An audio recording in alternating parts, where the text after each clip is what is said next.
नमस्कार, मैं हूं राहुल श्रीवास्तव। आप देख रहे हैं city bulletin news. Bulletin news में आप सभी दर्शकों का करता हूं स्वागत। शहर की खबरों में क्या है खास, आइए आपको बताते हैं विस्तार के साथ। छठवें दीपोत्सव में देश के प्रधानमंत्री नरेंद्र मोदी के आगमन से पहले उत्तर प्रदेश के मुख्यमंत्री योगी आदित्यनाथ आज अयोध्या पहुंचे। रामकथा हेलीपैड से निकलकर साकेत महाविद्यालय में बने हेलीपैड का उन्होंने निरीक्षण किया। वहीं रामलला के परिसर में राम मंदिर निर्माण के स्थल का भी जायजा लिया। इसके बाद मुख्यमंत्री राम की पैड़ी पर तैयारियों का जायजा लेने पहुंचे। इसके अलावा अधिकारियों के साथ उन्होंने बैठक भी की। सीएम के आगमन को लेकर सुबह 8 बजे से दोपहर 3 बजे तक रूट डायवर्जन रहा। 23 अक्टूबर को पीएम मोदी का संभावित दौरा है। दीपोत्सव के उद्घाटन सत्र को ध्यान में रखकर मुक्त आकाशीय रामकथा पार्क में छाया करने की व्यवस्था का निर्देश दिया। दरअसल 23 अक्टूबर को प्रस्तावित दीपोत्सव का आरंभ इसी रामकथा पार्क से होगा। यहां साकेत महाविद्यालय से रामकथा पर आधारित 1 दर्जन से अधिक झांकियां शोभा यात्रा के रूप में करीब 2.5 किलोमीटर की यात्रा करके पहुंचेंगी। इसके बाद रामकथा पार्क में ही राम राज्याभिषेक के मंचन से दीपोत्सव की 6ठे संस्करण का लोकार्पण होगा। मुख्यमंत्री ने राम लला का दर्शन भी किया और मंदिर निर्माण का अवलोकन करने के साथ दीपोत्सव की दृष्टि से भी राम जन्मभूमि परिसर में तैयारियों की समीक्षा की। बता दें कि दीपोत्सव के अवसर पर राम जन्मभूमि परिसर में 1 लाख दीप जलाए जाने का लक्ष्य है। वापसी की उड़ान भरने से पहले मुख्यमंत्री ने राम कथा संग्रहालय में शीर्ष अधिकारियों के साथ दीपोत्सव की तैयारियों को लेकर के समीक्षा बैठक की। हम जानते हैं माने एसपी जी की सुरक्षा में रहते हैं, सुरक्षा की भी चिंता करनी है, प्रदेश को व्यवस्थाओं की भी चिंता करनी है और कार्यक्रम की भव्यता और दिव्यता के लिए लोगों की उपस्थिति की भी चिंता करनी है। सारे निश्चित व्यवस्था अंतर्गत होंगे। लोग भी सरोकार, लोगों का सरोकार भी होगा, गैदरिंग भी होगी, सुरक्षा व्यवस्था भी चाक चौबंद होगी, व्यवस्था भी चुस्त दुरुस्त रहेंगी। ये प्रयास करा जाएगा। पूरे अयोध्या में रामनगरी में बहुत उल्लास है, उत्साह है। हमारे संत भी प्रतीक्षा कर रहे हैं। उसी क्रम में आज माननीय मुख्यमंत्री जी ने स्वयं हर जगह का निरीक्षण किया है, उसकी समीक्षा बैठक करने वाले, उसी के साथ में हम लोग यहाँ उपस्थित हैं। उत्तर प्रदेश के मुख्यमंत्री योगी आदित्यनाथ ने आज रामलला के साथ साथ हनुमानगढ़ी में भी पहुंचकर दर्शन पूजन किया। मुख्यमंत्री योगी आदित्यनाथ राजसदन स्थित राजा बिमलेंद्र मोहन प्रताप मिश्र के आवास पर भी गए। उन्होंने राजा बिमलेंद्र मोहन प्रताप मिश्र से भेंट करते हुए दक्षिण कोरिया के प्रथम नागरिक के रूप में आने वाले अतिथियों के सत्कार और भोजन आदि कार्यक्रमों को बेहतर तरीके से संपन्न कराने पर भी चर्चा की। पूज्य योगी आदित्यनाथ जी महाराज का अयोध्या दौरा भव्य दिव्य दीप महोत्सव की तैयारी बहुत तेजी से चल रही है और देश के यशस्वी प्रधानमंत्री जी इस कार्यक्रम में भाग लेंगे, जिसके लेकर समीक्षा बैठक, तैयारी बैठक, इसको कैसे और भव्य दिव्य किया जाए, इस समीक्षा बैठक के साथ पूज्य योगी आदित्यनाथ जी महाराज आज हनुमानगढ़ी हनुमान जी महाराज का दर्शन पूजन किया और भगवान राम के चरण में मत्था टेका और हनुमान जी महाराज से प्रार्थना किया कि हे हनुमान जी महाराज, देश के यशस्वी प्रधानमंत्री जी इस कार्यक्रम में आ रहे हैं। जो कार्यक्रम हमने 51,000 से शुरुआत किया और आज 17 लाख तो वहाँ जलेंगे। इसके साथ साथ अयोध्या के तमाम मंदिरों में कुल मिला के 25 लाख दीपक से यह दीप महोत्सव जगमगाएगा। अयोध्या में 6ठे दीपोत्सव को मनाया जाना है। इसके बाबत तैयारियां तेज हैं।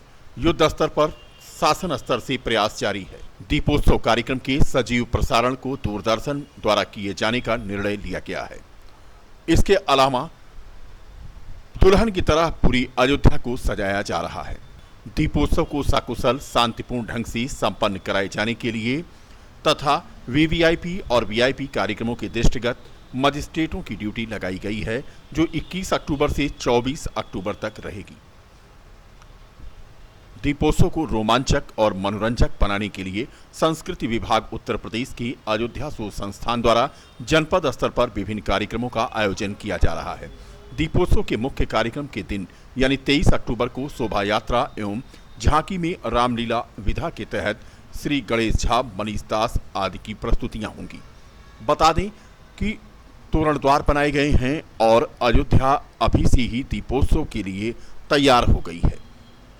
विभिन्न कार्यक्रम आयोजित होंगे और तस्वीरें हम आपको ताज़ा दिखा रहे हैं। ये तस्वीरें बुधवार की शाम 7 बजे की हैं। राम की पैड़ी का नज़ारा आप देख सकते हैं, जहां पर दिए जलाने का काम होगा। 15 से 17 लाख के बीच में दिए जलाए जाएंगे। इसके अलावा ग्रामीण इलाकों में भी दिए जलाने की व्यवस्था की गई है। डॉक्टर राम मनोहर लोहिया अवध विश्वविद्यालय प्रशासन द्वारा रामनगरी अयोध्या में दीपोत्सव को भव्य बनाने के लिए सभी घाटों के दीपों की संख्या के निर्धारण के साथ घाट समन्वयकों और स्वयंसेवकों को नियुक्त किया जा चुका है। लगभग 22,000 वॉलंटियर्स लगाए गए हैं। सभी दिए घाट समन्वयकों की निगरानी में जलाए जाएंगे। इस संबंध में दीपोत्सव के नोडल अधिकारी प्रोफेसर अजय प्रताप सिंह ने सभी घाटों पर दीपों की संख्या के साथ स्वयंसेवकों का निर्धारण कर दिया है। नोडल अधिकारी प्रोफेसर अजय प्रताप सिंह ने बताया कि 23 अक्टूबर को होने वाले दीपोत्सव की तैयारियां पूरी की जा चुकी हैं। 20 तारीख से घाटों पर दिए रखने का कार्य शुरू हो जाएगा और 21 से 22 अक्टूबर तक सभी घाटों पर दिए बिछाने का कार्य पूर्ण हो जाएगा। घाट समन्वयकों को उनके आवंटित दायित्वों से अवगत करा दिया गया है। प्रधानमंत्री नरेंद्र मोदी के आगमन को लेकर मुस्लिम समाज भी खुशी का इजहार कर रहा है। खुशी की एक लहर दौड़ रही है। प्रधानमंत्री नरेंद्र मोदी जी अयोध्या दीप उत्सव में आ रहे हैं। मैं उनका स्वागत करता हूं, खैर मकदम करता हूं और मैं ये चाहता हूं कि अयोध्या की गंगा जमुना तहजीब, बड़ी बुआ रहमतुल्लाह अलैह एक मज़ार है जो मुस्लिम यतीम खाना बड़ी बुआ में यतीम बच्चे परवरिश पाते हैं और यहाँ इनकी शिक्षा के लिए एक संगठन चलता है जो यतीम खाना में उनको पूरी तरीके से सुविधा दी जाती है। मैं ये चाहता हूँ कि देश के प्रधानमंत्री को स्वागत खैरमकदम करने के लिए हमारे यतीम खाने के बच्चे उनका स्वागत करना चाहते हैं और बड़ी खुशी की बात है कि हमारे प्रधानमंत्री जी फैज़ाबाद अयोध्या में आ रहे हैं। देखिए, प्रधानमंत्री सभी के हैं, ना वो हिंदू, ना मुस्लिम, ना सिख, ना ईसाई, पूरे हिंदुस्तान के प्रधानमंत्री हैं और ये बहुत ही खुशी की बात है। क्योंकि फर्स्ट टाइम जिस वक्त आए थे उस वक्त कोरोना काल चल रहा था। अब कोरोना काल ख़त्म हो गया है, प्रधानमंत्री जी आ रहे हैं तो हम लोगों को बहुत बड़ी उम्मीदें जगी हैं कि हो सकता है हम लोगों के मुस्लिमों के लिए भी यहाँ से कोई सौगात दे जाएं। क्योंकि जिस तरह से प्रधानमंत्री जी का कहना है सबका साथ, सबका विकास, सबका विश्वास, तो इसी उम्मीद की कड़ी में कि जिस तरह से हमारे हिंदू भाइयों के धार्मिक स्थलों का जीर्णोद्धार हो रहा चारों तरफ, मैं भी चाहता हूँ कि यहाँ पे जितने धर्म हैं, मुस्लिम, सिख, बौद्ध, जो भी है, सभी धर्मों के धार्मिक स्थलों का जीर्णोद्धार हो। मैं रियाज अहमद, सपा का अदना सा कार्यकर्ता। हमारे देश के प्रधानमंत्री माननीय मोदी जी का आगमन के लिए जब से सूचना मिली है, काफ़ी लोग उत्साहित हैं और दिल से खैर मकदम करते हैं, क्योंकि अयोध्या की धरती गंगा जमुनी तहजीब का संदेश देती है और हम आशा भी करते हैं कि माननीय प्रधानमंत्री जी इस गंगा जमुनी तहजीब को आगे बढ़ाएंगे।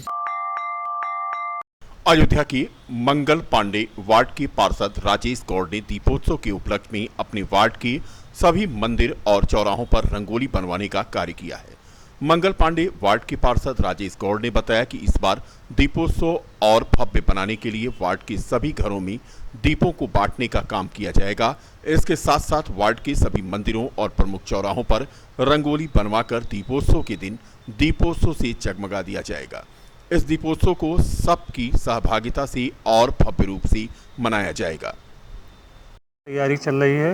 हमारे वार्ड में जितने मंदिर हैं और जितने प्रमुख चौराहे हैं, तो उसी की तैयारी के संदर्भ में रंगोली का कार्यक्रम मनवाने का टटैया में शिव मंदिर से स्टार्ट किया गया है।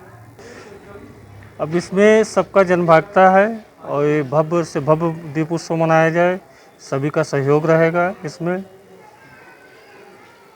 भव्य दीप उत्सव के कार्यक्रम में अपने वार्ड में, हर वार्ड में जिसके तहत घर घर दीपक वितरण किया जाएगा और सभी से सहयोग करके हर मंदिरों पर, हर चौराहे पर दीपक जलाया जाएगा और भव्य दीप उत्सव का मनाया जाएगा। राजेश गौड़, मंगल पांडे वार्ड पार्षद। रायबरेली रोड पर है श्री राम कॉलोनी। पिछले साल हुई बरसात में यहां नाव चलती थी और पिछले हफ्ते हुई आसमान से आफत की बारिश के बाद यहां के लोगों को अभी तक जलभराव से निजात नहीं मिल पाई है। स्थिति ये है कि यहां के लोग पलायन कर गए हैं। दीपावली का त्योहार नजदीक है। दीपावली तक लोग अपने घरों में वापस आ पाएंगे या नहीं, ये समय ही बताएगा। लेकिन नगर निगम और प्रशासन ने यहां पर जल निकासी के लिए कोई भी इंतजाम नहीं किया, जिससे श्रीरामपुरम कॉलोनी के लोग खासे परेशान हैं। श्रीराम कॉलोनी रायबरेली रोड पर है और यहां पर बरसात होती है तो जलभराव होता है। सड़कों की दशा आप देख सकते हैं कि कितनी बुरी स्थिति है, जबकि बरसात को गए हुए आज 10 दिन से ऊपर हो रहा है, लेकिन इन्हें जलभराव से निजात नहीं मिल पाई है। लगभग 200 से अधिक परिवार इस कॉलोनी में रहते हैं, लेकिन जलभराव की वजह से बच्चे स्कूल नहीं जा पा रहे हैं। लोग त्योहार कैसे मनाएंगे, इसको लेकर खासे परेशान हैं। श्री राम कॉलोनी है, रायबरेली रोड पड़ता है, ये आलू गोदाम के बगल। पिछले साल तरह इस बार भी यहाँ पानी बहुत ज़्यादा भर चुका है और पिछली बार कम से कम कोई देखने के भी कोई अधिकारी आया था। इस बार कोई अधिकारी झांकने तक नहीं आया और रास्ता पूरा पानी भरा, कम घुटने के बराबर पानी है। आना जाना इसी में होता है। परिवार की दिक्कतें हैं, बच्चे स्कूल जाते हैं, हम लोग ड्यूटी करते हैं और पिछली बार तक दिवाली इस बार भी खराब ही जाएगी। पिछली बार भी हम लोग दिवाली पानी में मनाए थे, इस बार भी दिवाली पानी में जाएगी। ऐसे बेकार ठीक ही बहुत डिस्टर्बेंस। आपने शिकायत की अभी तक? शिकायत सब ऑनलाइन किया गया था और लोगों से मिलने का प्रयास किया गया, कोई समाधान नहीं, कोई देखने तक नहीं आया। निगम के जेई साहब एक बार आए थे, उसके बाद तक झांकने नहीं आए दोबारा। क्या नाम है आपका? प्रदीप कुमार सिंह। राम कॉलोनी मझवा का निवासी हूँ मैं। और जल भराव, इतनी ज़्यादा परेशानी है जल भराव से आने जाने। बच्चे इसी जल भराव से पैदल जाते हैं, हाथ में जूता लेके जाते हैं, नंगे पैर निकलते हैं, टेम्पो पकड़ते हैं तब जूता पहनते हैं। डेंगू इतनी तेज़ी से पसर गया है फैजाबाद डिस्ट्रिक्ट में, जिसकी वजह से हर घर के हर सदस्य को डेंगू खतरा बना हुआ है। हाँ, तो यही गवर्नमेंट से, प्रशासन से निवेदन है कि कोई आला अधिकारी आए या विधायक, सांसद, महापौर। और हमको लग रहा है महापौर को इस कॉलोनी के बारे में जानकारी ही नहीं है कि कौन कॉलोनी है, कहाँ है, लोग कैसे रहते हैं, कैसे निकलते हैं इस कॉलोनी से। तो सरकार से यही निवेदन है हमारा, डीएम से या जो भी सांसद विधायक से, कि एक बार आएँ कॉलोनी में, देखें कि यहाँ के लोग कितनी समस्याओं से ग्रसित हैं, जूझ रहे हैं, कैसे निकल रहे हैं यहाँ से। पिछली बार भी आपके दीपावली के दौरान ये पानी भरा था, इस जी, बार भी दीपावली के दौरान पानी भरा है। जी। आप लोग की दीपावली कैसे मनाई है? दीपावली लास्ट बार हम लोग भी नहीं मनाए थे, इस बार भी नहीं मना पाएंगे। घर से एक दूसरे से फ़ोन पे बात कर लेते हैं, दीपावली सेलिब्रेट कर देते हैं, एक दूसरे के यहाँ हम लोग नहीं जा पाते हैं। क्या नाम है आपका? संजय कुमार। पूर्व रक्षा मंत्री तथा पूर्व मुख्यमंत्री स्वर्गीय मुलायम सिंह यादव का जगह जगह दिव्यांग सपा नेता पंडित समरजीत के द्वारा श्रद्धांजलि सभा का आयोजन किया जा रहा है। बीकापुर विधानसभा क्षेत्र की ग्राम सभा वासुदेवपुर में खेत में किसानों के बीच श्रद्धांजलि सभा का आयोजन किया गया। नेताजी के चित्र पर पुष्प अर्पित करके उन्हें श्रद्धांजलि दी गई। पंडित समरजीत ने कहा कि जनपद के 5 विधानसभाओं में जगह जगह स्वर्गीय मुलायम सिंह की श्रद्धांजलि सभा का आयोजन करके उनके व्यक्तित्व और कृतित्व तथा संघर्षों को लोगों के बीच बताने का वह काम कर रहे हैं। उन्होंने कहा कि मुलायम सिंह यादव सदैव गरीबों, पिछड़ों तथा दलितों के लिए संघर्ष करके उनको उनका हक दिलाने का काम करते रहे। सबके नेताजी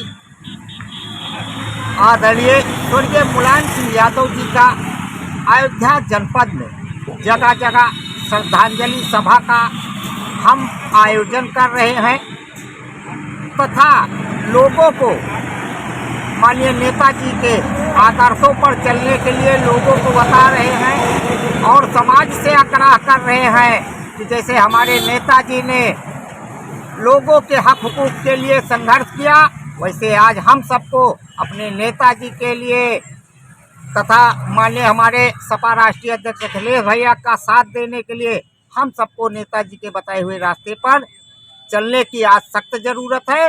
यही हम जनता के बीच में श्रद्धांजलि सभा का आयोजन करके लोगों को बताने का काम कर रहे हैं। दिव्यांग सपा नेता पंडित समरजीत अयोध्या।